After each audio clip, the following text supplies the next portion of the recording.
అందరికీ నమస్కారం. Welcome to అమ్మ చెప్పే కథలు. ఇవాళ మనం చెప్పుకోబోయే కథ పేరు ప్రేమ పూలు. అనగనగా ఒక పల్లెటూరు ఉంది. ఆ పల్లెటూరు పేరు రామాపురం. రామాపురంలో ఒక వడ్డీ వ్యాపారి ఉన్నాడు. ఆ వడ్డీ వ్యాపారి పేరు వెంకయ్య.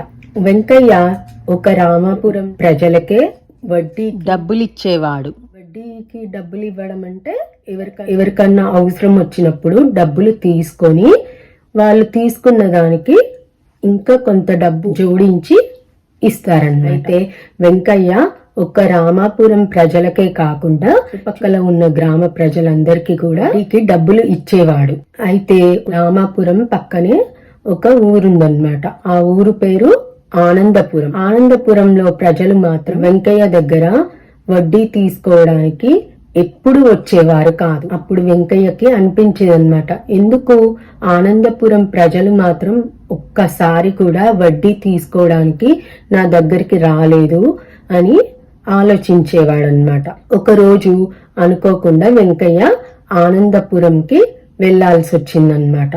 అయితే సహజంగా వడ్డీ వ్యాపారికి కుతూహలం ఉంటుంది, ఎందుకు ఏంటి అని తెలుసుకోవడానికి. ఎవరైనా వడ్డీ తీసుకోవడానికి రాకపోతే ఎందుకు రావట్లేదు అనే కుతూహలం ఉంటుందన్నమాట. అంటే తెలుసుకోవాలన్న కోరిక ఉంటుంది. అలాగే వెంకయ్య కూడా తెలుసుకోవాలని అనుకున్నాడనమాట. ఆ ఊరికి వెళ్ళేసి అక్కడ ఒక వృద్ధురాల్ని చూసి అడిగాడనమాట, ఏంటి ఈ ఊర్లో ఎవ్వరు వడ్డీ తీసుకోవడానికి నా దగ్గరికి రారు అని అడిగాడు ఆ వృద్ధురాల్ని. అప్పుడు ఆ వృద్ధురాలు చెప్పింది, చాలా కాలం క్రితం ఒక ముని వచ్చాడు మా ఊరికి. ఆ ముని వచ్చినప్పుడు చిన్న చెట్టు ఇచ్చాడు. చెట్టుకి గుత్తులుగా పూలు పూస్తున్నాయి. ఇచ్చాక అతనికి ఏం చెప్పాడంటే, ఈ చిన్న చెట్టు కాస్త పెద్దగయ్యాక గుత్తులుగా పూలు పూస్తాయి. పెద్దగయ్యాక నువ్వేం చేయంటే వేరే వాళ్ళకి నువ్వు ఒక చిన్న మొక్క అని ముని చెప్పి వెళ్లిపోయాడు. మళ్ళీ నువ్వు ఇంకొకళ్ళకి ఇస్తావు చూడు, అతనికి కూడా ఇలానే చెప్పు. అతని ఇంటి ముందు పెట్టుకున్నాక చెట్టు కాస్త పెద్దగయ్యాక గుత్తులుగా పూలు వచ్చాక అతన్ని వేరే అతనికి ఇయ్యమను, మళ్ళీ అతన్ని అదే చెప్పమను, ఎవరికి ఇస్తే వాళ్లకు అలా చెయ్యమని చెప్పు అని ముని చెప్పి ఆ ఊరు వదిలేసి వెళ్లిపోయాడనమాట. అలా ఆనందపురంలో ఉన్న ప్రజలందరూ ఒకరికి ఒకరు ఆ పూల గుత్తుల చెట్టుని ఇచ్చుకున్నారు. ఆనందపురంలో ఉన్న ప్రజలందరి ఇంట్లో పూల చెట్టు ఉంది. అయితే వెంకయ్య అనుకున్నాడు, ఈ పూల చెట్టు పీకించేయాలి అని అనుకున్నాడు అనమాట. అప్పుడు ఏం చేశాడు, వెంకయ్య పని వాళ్ళు ఉంటారు కదా, వాళ్ళని పిలిపించి ప్రతి చోట ఎక్కడెక్కడ మీకు పూల గుత్తులో చెట్టు కనబడుతుందో ఆ చెట్టుకి ఎవ్వరికి కనబడని చోట పారేయండి అని వెంకయ్య తన పని వాళ్లకు చెప్పాడనమాట. పని వాళ్ళు వెంకయ్య చెప్పినట్టు ఏ ఇంటి ముందు చెట్టు గుత్తులుగా పూసి ఉందో ఆ చెట్టుని పీకి కనబడని చోట పడేశారన్నమాట. నాళ్ళ తర్వాత వెంకయ్య ఆ ఊరికి వెళ్ళాడనమాట. ఏమనుకున్నాడంటే వెంకయ్య, ఆ ఊర్లో ఈ పాటకల్లా గొడవలు జరిగి ఉంటాయి, ఒకళ్ళు కొట్టుకుంటూ ఉంటారు అని అనుకొని ఆ ఊరికి బయలుదేరాడు. పరిస్థితి ఎలా ఉందో చూద్దామని.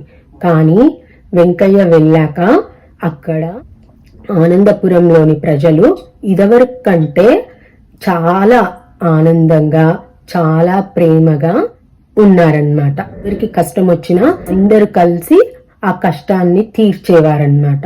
వెంకయ్య ఆశ్చర్యపడ్డాడన్నమాట, అదేంటి నేను పూల మొక్కలు పీకించేశాను కదా, ఇలా ఎలా జరిగింది అని ఆలోచించాడు.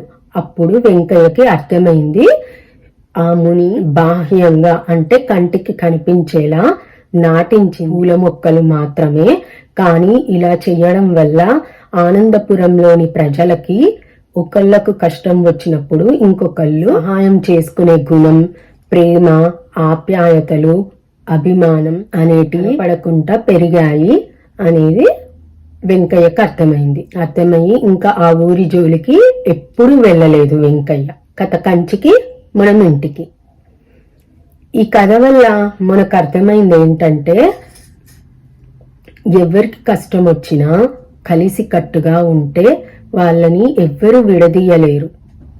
అది భార్యాభర్త చెల్లెళ్ళే కావచ్చు, ఇంకా ఎవరైనా కావచ్చు. ఒకళ్ళకి కష్టం వస్తే పక్కన ఉన్న వాళ్ళు ఒకరికొకళ్ళు సహాయం చేసుకోవాలి. అప్పుడు అందరూ సంతోషంగా ఉంటారు. ఆనందపురంలోని ప్రజల్లాగా అందరూ కలిసి ఉండగలుగుతారు. Please like, share and subscribe.